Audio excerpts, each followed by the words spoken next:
The dropship trembled as it pierced through the stormy atmosphere of X9 Christer, a barren moon orbiting a gas giant deep in the neutral zone of the Sirius system. Sheets of icy mist battered the exterior, and frost crept along the windows in growing veins. Inside, 13 cadets from 12 different alien species braced themselves in silence. Each had trained for years at the Galactic Academy, each selected for this final test one. Meant to filter out the weak and elevate the exceptional. The mission briefing had been clear: survive 72 hours on the surface of Christer with only the standard issue survival pack, and whatever the moon provided: no drones, no tech support, no communication beyond short-range emergency beacons, only instincts. Endurance and innovation would determine who passed or who froze. Cadet Tracy Green sat quietly near the rear of the cabin. She was the only human on this mission, the only representative of Earth in this elite squad. She had brown hair braided tightly against her head, dark circles under her eyes from sleepless nights of pre-mission anxiety, and a pair of cold reinforced gloves clenched tightly in her lap. She knew how others viewed her: fragile, slow, evolving, a deathworlder who barely earned her place among genetically perfected alien species. She had heard the whispers during training, seen the looks, felt the dismissive tone from some professors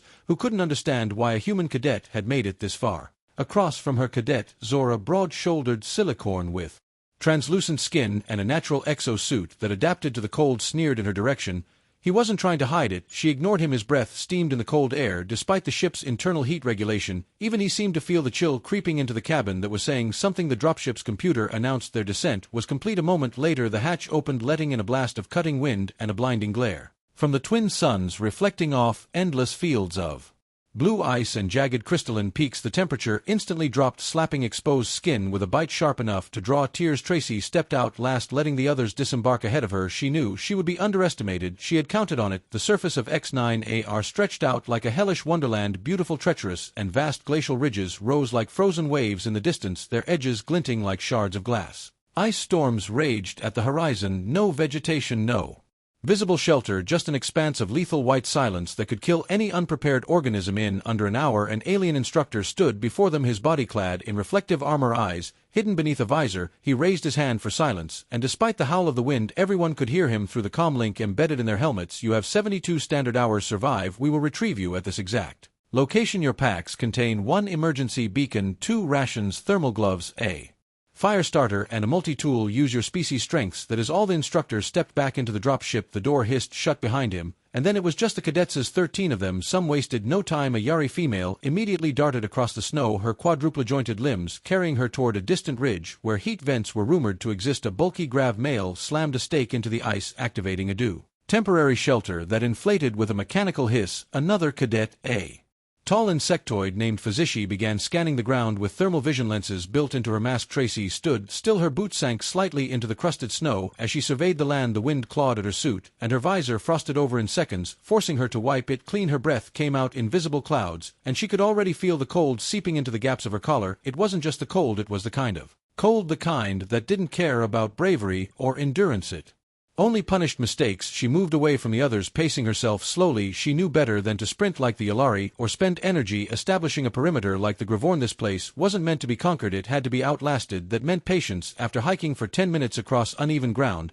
she found a depression in the terrain, half sheltered by a crescent of shattered glacial boulders. It wasn't much, but it broke the wind and provided visual cover. Most importantly, it had a narrow trench running through it, maybe an old fault line or a collapsed ice tunnel. Her instincts stirred. That trench could hold trapped thermal energy from deep within the moon's core. If she was lucky, it might be just enough to offset the surface cold by a few degrees. She slid down into the trench and unpacked her gear. The cold was worsening now. Her hands trembled even through the gloves. She moved quickly, not from panic, but from necessity. She laid out each item: the fire starter, the rations, the multi-tool, and a thin reflective blanket. Useless alone, but together maybe not. Tracy didn't believe in luck, but she did believe in Earth survival. Training. Her grandfather had taken her camping in Siberian forests before she even learned to tie her own boots. He taught her how to build insulated shelters from nothing, how to retain body heat using reflective surfaces, and how to cook tea using snow and a hollowed metal shell. That knowledge wasn't fancy, it wasn't galactically impressive, but it worked. She knelt in the trench, pulled her multi-tool apart, and began digging a narrow pocket into the ice wall, shaping it to form a dome. The ice was hard, but not unworkable. As she worked, she thought of the others. They probably laughed at her absence by now, maybe even expected her to send out a distress beacon soon. Good, let them believe she was weak. That would give her time. Above her, the twin suns began to lower, casting the moon into long blue shadows.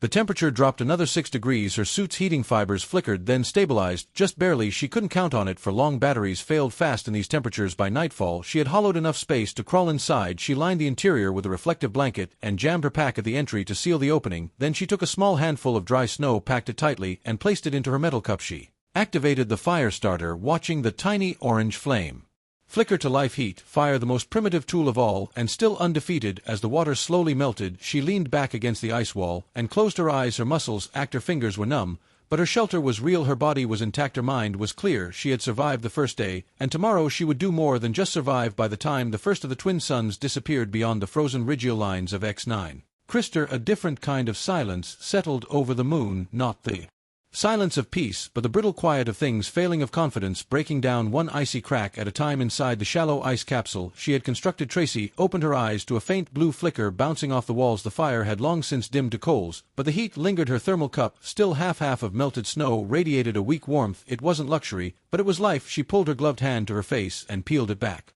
just enough to sip, her lips stinging as the heat touched frost-bitten skin. The burn was welcome. Outside, the wind screamed louder. Now the trench had spared her from the worst of it, but even so the surface layer of her shelter had started frosting over again. Crystals formed along the edge of the entry gap. Her mind ticked through the essentials: heat, hydration, structural integrity, and then moved on to a new concern: the others. She had seen the Gravorn cadet tours setting up a kinetic dome. The device was meant for short-term survival, converting stored gravitational energy into a protective heat shell. On most planets that tech would be reliable, but Krizer was not most planets. Here tech betrayed its masters. The environment seemed to take particular pleasure in rejecting arrogance. Tracy secured the entry flap of her shelter and crawled outside. The moment her boots hit the snow, the wind pushed against her chest like a living wall. She adjusted her mask and checked the small sensor screen on her wrist. The outside temperature had dropped below -90. Human skin would freeze solid in seconds. Her suit was hanging on to function by a thread. She walked cautiously through the trench, keeping low to avoid drawing attention. Visibility was poor, and ice crystals lashed at her visor like fine sandpaper. She had no intention of wandering far, only far enough to find signs of movement, or worse, the lack of it. It didn't take long. She spotted the dome half collapsed. Torres wasn't visible. The device's power core blinked red. She approached slowly and tapped the outer shell with her knuckle. It gave a hollow sound. No response. Tracy crouched and reached for the emergency release panel. She felt for the manual override, pressed it, and the dome hissed open. Torres lay curled inside, his breath shallow, eyes fluttering beneath heavy lids. His skin had changed from its usual obsidian hue to a pale, almost brittle silver. She cursed under her breath. His suit's thermal regulator had shut down. The dome's backup energy reservoir had frozen solid. She leaned in and shook his shoulder. His head rolled back, still conscious barely. She had no choice. She reached into her suit and pulled out her second emergency heat stick, something she'd been saving. Without hesitating, she jammed it between the plates of his armor at the chest seam and activated it. A brief pulse lit up the air around them, and his body jerked in response. His eyes opened, fully unfocused. "You're burning your back up," he whispered through a broken comm link. She didn't answer. She didn't care about the judgment. If he died out here, she would be responsible for knowing she could have done something, and didn't that wasn't acceptable. "Can you move?" she asked. His voice was failing, but he managed to nod. "Follow me, we'll go back to my shelter." Slowly, it took the better part of an hour to get him moving. His limbs worked, but his coordination was shot. She walked ahead, checking every few steps to make sure he hadn't collapsed. When they reached her trench, he hesitated. "You dug this?" He rasped his exhale, fogging his visor. She ignored the question and pulled him inside. The space was barely enough for one person, let alone two, but necessity didn't care for comfort. She shifted her supplies, moved her own gear toward the wall, and propped him up against the insulated side. Then she reignited the fire starter. The flames crackled to life, casting flickering shadows across the smooth blue ice. For several minutes neither of them spoke. The silence between them wasn't awkward, it was survival silence, the sound of lungs adjusting to air that no longer hurt. Torres leaned back, his eyes slowly regaining their normal hue. "You were supposed to die first," he muttered. Tracy looked up. "That was the plan, was it? Wasn't personal, everyone just assumed." "I know," she said, stirring the cup of now boiling snow water. She handed it to him. He stared at it. "Ta." She nodded. "Peppermint, old earth recipe, helps with cold shock." He took the cup. It trembled in his hands, but he drank. Steam curled from his lips. The faintest smile cracked across his face, then faded. He handed the cup back. "You saved me only because you'll owe me one," she replied. Torres's gaze turned serious. "It's not just me, I saw the others before I collapsed." "Jix, he's not moving." Fish was trying to burrow into the ice, but her wings were frozen. "I don't know about the rest." Tracy felt her stomach tighten. It was only the end of the first day, and already multiple cadets were close to death. The survival rate was supposed to be high. The Academy prided itself on equipping the best, but this test wasn't about technology or genetic superiority, it was about adaptability. "Stay here," she said. "Rest, I'll find them." "You'll freeze maybe," she said, standing again, "but I've got tea that makes me Invincible before he could argue, she climbed back out, tightening the seal behind her. Her cheeks were already stinging by the time she reached the trench's lip. The wind hadn't let up, and the stars had fully emerged above, sharp pinpoints of white scattered across a void so black it felt endless. She gripped the handle of her fire starter like a weapon and headed east, following the shallow depressions in the snow left by Yalari's multiple footprints. The cold wasn't just physical anymore, it was becoming something alive, something that pressed into her thoughts, whispering weakness, tempting her to give in. She remembered her grandfather's voice, soft, gruff, grounded in earth wisdom. The cold doesn't want to kill you, it wants you to do it for it. She wouldn't give it the satisfaction. Tracy pushed forward, every step a challenge against the razor-sharp wind that scoured the icy plain. Her visor had begun frosting from within, and she periodically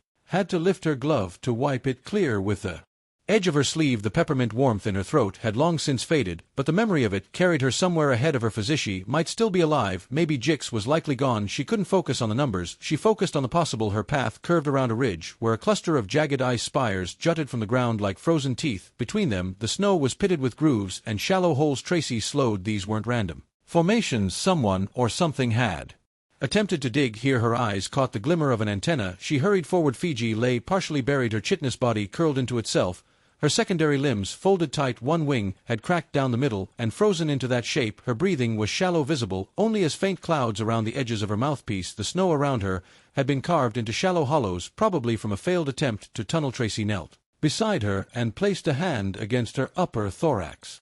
The alien didn't move. Tracy didn't speak. She pulled a filament coil from her pouch, just 1 meter left, and wrapped it around Fetsy's torso. Then she connected it to her fire starter's base. The coil ignited, glowing orange like a copper snake, emitting a pulsing heat wave just strong enough to push back the death creeping into the other girl's limbs. After nearly 3 minutes, Fezish stirred. Her eyelids fluttered, revealing glossy black eyes that blinked several times before locking onto Tracy's face. Her mandibles trembled. "You humans save your energy," Tracy said quietly. "Can you walk?"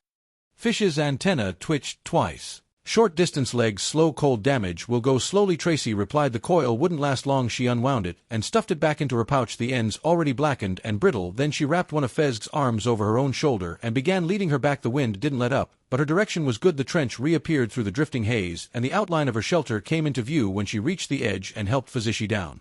Torres was already outside. He looked stronger. He had taken apart one of the ration heaters and fashioned it into a makeshift vent cover to keep their shelter insulated. When he saw Tracy hauling the insectoid cadet, he didn't say a word. He simply moved aside and cleared space. Tracy eased Feshi in and helped her curl against the wall where heat would concentrate. She then added snow to the steel cup and reignited the fire. The glow inside their cramped refuge made it feel almost sacred, like a hidden temple in a world that punished every warm-blooded thing. The tea brewed slowly. Zishi didn't speak much. She didn't need to. Her gratitude showed in the way her arms no longer trembled as much, and how she kept her damaged wing folded away from the flame without being told. Torres sipped first, then passed the cup to Zishi, who struggled with the concept before copying the others. Her reaction was almost comical. Her eyes widened and her antenna arched upward, registering the heat, the flavor, and the stimulus. She drank the rest that night. All three took turns sleeping. Tracy didn't sleep much. She leaned against the icy wall, staring into the flicker of the fire, and thinking this wasn't about surviving anymore. Something about this place, this test, had changed shape. It wasn't a proving ground, it was a reckoning. By morning, she had decided what needed to be done. The sun rose slowly over the horizon, casting gold across the endless snow fields. Tracy emerged from the trench with a purpose. The fire starter wouldn't last forever, neither would her rations. If she wanted to keep others alive, and more would come, she had to do something more permanent. She took stock of the supplies she had left. The multi-tool was still functional. The thermal blanket inside the shelter had done its job well, reflecting heat inward, but she needed more heat and more space. She had to scale the shelter up and make it sustainable. Her mind drifted to Earth, specifically to a documentary she had once watched about Arctic explorers. One of them had built a heating system from nothing but a metal can, a candle, and a pot of water. She didn't have candles, but she did have combustion strips, and she had metal scattered fragments from Torza's failed dome and part of the broken casing from Fazishi's scanning unit. For the next several hours she worked in silence. First she repurposed the debris, slicing and folding thin metal sheets using the heated blade of her multi-tool. She layered them to form a semi-circle dome extension big enough to house at least 5. Then she buried its base deep into the trench and reinforced the sides with compacted snow to create insulation for heat. She used the coil one last time to jump-start a layered combustion chamber made from Torza's kinetic dome regulator. The heat generated from the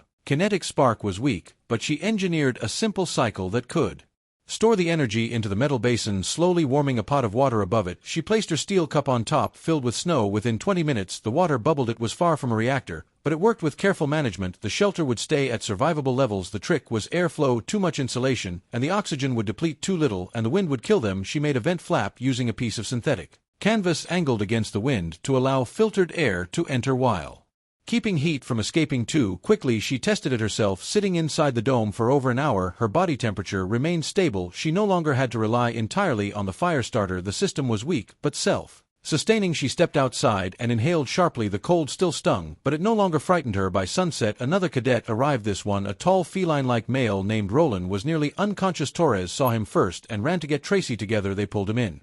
His tail had frostbite, his breathing was erratic, but once Tracy gave him hot water and wrapped his limbs in insulating cloth, his condition stabilized. He stared at her. After waking, you built this? She nodded. We're not dying here. He blinked slowly. This shelter, this setup, it's not in any manual. It's from Earth, she said. Camping, old school style. Rylon laughed. Once the sound weak, but genuine. You humans are insane. Sometimes that's what it takes, she answered. By the end of the second night, the shelter held 4 cadets. As Tracy didn't wait for thanks, she was already preparing for more. She had started melting snow in batches, rationing heat sources, and organizing rotations for guard duty and oxygen checks. Every hour she spent alive was no longer about passing an exam. It was about rewriting the expectations placed on her species. In the quiet moments between fixing torn suits and sealing cracks in the dome, she sometimes caught the others looking at her differently, not as a fluke or a burden, but as something else. A leader. The realization was unfamiliar and unwelcome. She hadn't come here to lead, she came to prove she could survive. And yet now, with the shelter pulsing with heat and bodies stirring instead of freezing, she couldn't help but wonder what would happen when more cadets arrived. The cold hadn't given up, neither had she. He drank a last sip of tea and stared out at the endless dark. The second night had ended. The real test was only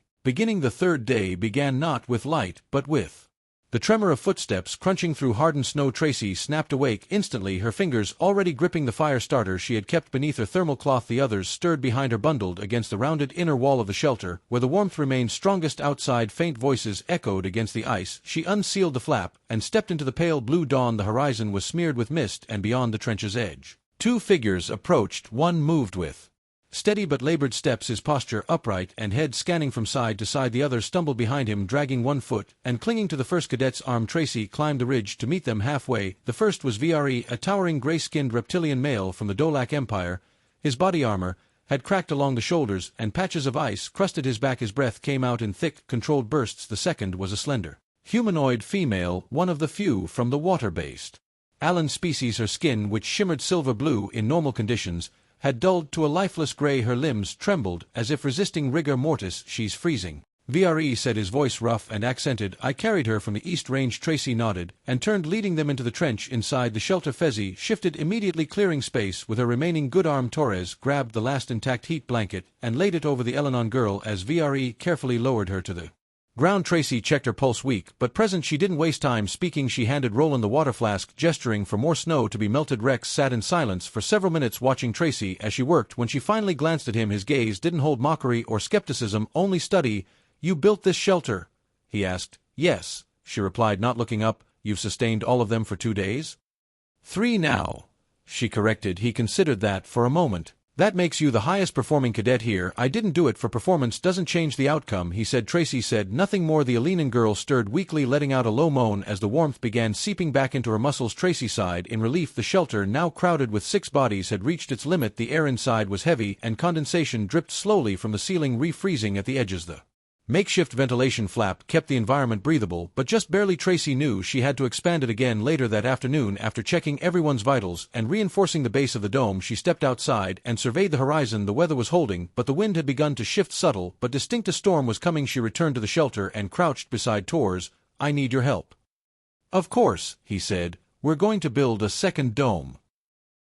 He didn't ask why, he simply stood and grabbed his broken exo-suit shell from the pile of repurposed parts. Together, they climbed further along the trench and began digging out a new section of snow, flattening the base, then compacting a wall using ice blocks reinforced with thermal compound from Tracy's melted rations. Fuzzy joined them next, her movements stiff but functional. She didn't speak, just began arranging the layered metal sheeting Tracy had stacked earlier. Rylan emerged last, carrying The leftover insulation foam from his wrist bracers, he handed it to Tracy wordlessly. She nodded in thanks. Over the next few hours, the second shelter took shape. It wasn't as elegant as the first, but it was solid. Tracy connected the two domes using a narrow passage built from ration containers stacked and wrapped in synthetic wrap, forming a windproof tunnel. VRE took charge of stabilizing the tunnel's entrance while Tracy oversaw heat distribution as they finished sealing.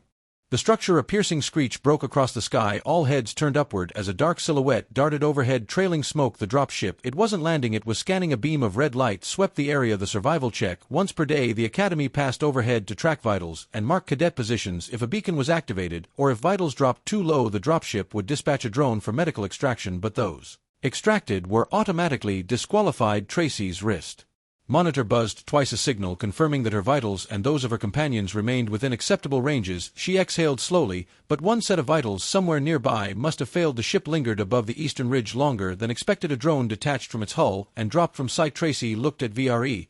"Someone didn't make it," she said.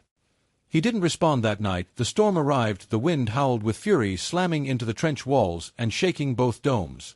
Inside, Tracy double-checked every seal. She moved between shelters through the tunnel, delivering hot water and small portions of melted ration paste to the cadets. She made sure everyone was layered properly, rotated those closest to the heat source, and checked their oxygen levels. Torres tried to convince her to rest, so did Rylan. Even Fezzi blinked at her with weary concern, but she stayed up, walking slow circuits inside the narrow shelter, listening to the storm roar outside. At some point, she caught VRE standing near the exit, staring into the dim blue of the swirling snow. "You're thinking about the ones still out there?" she said. "Yes," he replied. "I don't have enough supplies to go after them." "I know." She stepped beside him. "If anyone else makes it to the trench by tomorrow morning, we let them in, no matter who, even the ones who mocked you, especially them." He turned toward her, brow furrowed. "You don't want revenge?" "No," she said simply. "I want them alive." He stared at her for several long seconds. Then he stepped aside. "You lead," he said. Tracy shook her head. "I didn't ask to lead." "Doesn't change the fact." By morning the storm had passed. The trench was quiet again, and at the edge of the ridge, barely visible through a curtain of wind-blown frost, two more figures were approaching. Tracy pulled on her gloves and stepped out. The shelter was no longer hers alone. It was the last refuge on a moon that had crushed the arrogance of the strong, and in doing so revealed the quiet resilience of the overlooked. She walked toward the new arrivals. Without hesitation, the doors would open again. Tracy trudged up the ridge in silence, the crunch of ice under her boots muffled by layers of wind-packed snow. Her arms ached from days of exertion, and her knees threatened to lock with every step. But she didn't slow. The two figures drawing closer moved like shadows, bent, cautious, and barely upright. She quickened her pace. The first was Ciro, a thin, angular male from the high-gravity world of Zenta. His joints were swollen and blood had dried at the edges of his mouth, where a cracked breathing valve had failed. He was carrying another cadet, Tenna, a small Aven female from the Valari race, curled in his arms. Like a fragile animal, her feathers were soaked with frost. Her eyelids half-see closed. Sir's eyes, normally sharp with pride, were dulled by exhaustion. Tracy reached them and nodded silently, taking limp form from his arms. Ciro didn't argue. He merely collapsed to his knees, panting, and let his arms fall to his sides. She gestured toward the trench. "Follow me. Well, get you both warm inside the primary dome." The others had already begun preparing space. Fetzi was kneeling beside the heat chamber, checking the temperature regulators. VRE had reinforced the far side of the tunnel wall with a new layer of snow bricks, sealing up a small leak that had formed during the storm. The air inside the dome now smelled faintly of metal insulation and steam, strangely comforting. Torres cleared a spot next to the Elenon girl, who had regained enough strength to sit upright. Tracy laid Tenna down gently and wrapped her in a reflective cloak. Rin handed her a flask of warm broth brewed from the last of the nutrient pouches. She tilted it against the side of Tenna's beak and watched for any sign of swallowing. After a long moment, the girl's throat moved. "She's responding," Tracy said. Sir dropped beside her, sweat clinging to his brow despite the cold. He didn't speak, just rested his hand lightly against Tenna's arm and leaned his forehead against the dome wall. Tracy stood and stepped into the adjoining shelter. She needed space to think. The numbers had grown. The shelter now held 8 cadets. There was no more room, no more rations, no more energy sticks. What remained was improvisation, luck, and stubbornness. She sat down against the cold inner curve of the dome and stared at her boots. The crack in her left sole had grown wider. She would need to bind it soon or risk frostbite. But for now her mind was already somewhere else on the sky. The exam ended at midday. If the Academy followed protocol, the retrieval ship would arrive in less than 2 hours. If she timed it right, she could boil enough snow for one last batch of hot water to circulate between them. All it wouldn't be enough to undo what had happened, but it might be enough to hold them until extraction. Rylan entered quietly and sat beside her. He didn't speak at first. She appreciated that he passed her a ration bar, half of his last one. She took it and bit into the brittle edge. "You know," he said, "none of us thought you'd make it through the first night." She raised an eyebrow. "That's not exactly a compliment." "No, but it makes what you've done even harder." She shrugged, chewing slowly. I didn't do anything special, I just stayed alive. That's what leadership is, not running ahead, not shouting orders, just making it easier for others to keep going, she said. Nothing. The words made her uneasy. Leadership wasn't something she wanted. She had come to prove herself, not to carry others, and yet when the moments came that demanded action, she hadn't hesitated. A long low hum split the sky. She shot to her feet, rushed outside, and scanned the air. Above, the clouds parted slowly to reveal the dark silver belly of the Academy dropship. Descending, its stabilizers flared, scattering wind and snow in every direction. She shielded her eyes and raised her arm, activating the beacon on her wrist. Within seconds, the ship began to lower a loading platform. The others emerged behind her. Sir carried Tenna again, this time upright and alert, though still weak. VRE stood beside Tracy, his tall frame casting a long shadow in the morning light. Feshi clicked her mandibles as she adjusted the straps of her pack. Torres and Rins said nothing, only exchanged glances that needed no words. As the platform landed, a group of uniformed officers stepped out, 3 males and 1 female, each bearing the blue insignia of the Command Evaluation Corps. One of them, a stern-looking male with gray skin and narrow eyes, stepped forward and scanned the group. Survivors from Krizer Trench? He asked. Yes, Tracy said. All of you? He asked. She nodded. Everyone who made it here is alive. The officer glanced down at his data slate, lips tightening. That makes 8 cadets out of 13. Tracy didn't ask about the others. The silence was enough. You, the officer said, pointing to her. Come with me. She followed without question, walking alongside him to the edge of the platform, where another officer waited. She was shorter, human, with streaks of white in her dark hair. Her uniform bore the rank insignia of a senior examiner. Cadet Tracy Green, the woman said. You've been observed. I assumed so, Tracy replied. The woman didn't smile. She handed over a holopad. This is your official performance report. You exceeded every metric: leadership, innovation, resourcefulness. You salvaged failed systems, created sustainable heating, and prevented casualties that's never happened before in a Krizer trial. Tracy scanned the document briefly, then lowered it. So what happens now? You've been recommended for the Command Fast Track program, the woman said, and your shelter design is being reviewed for integration into future emergency training modules. The Council has requested a full debriefing. Tracy blinked, while the woman's expression softened slightly, because for a long time humans were underestimated, considered primitive, emotionally unstable. Your performance rewrites that perception. I didn't do it for the reputation of my species. That's exactly why it matters.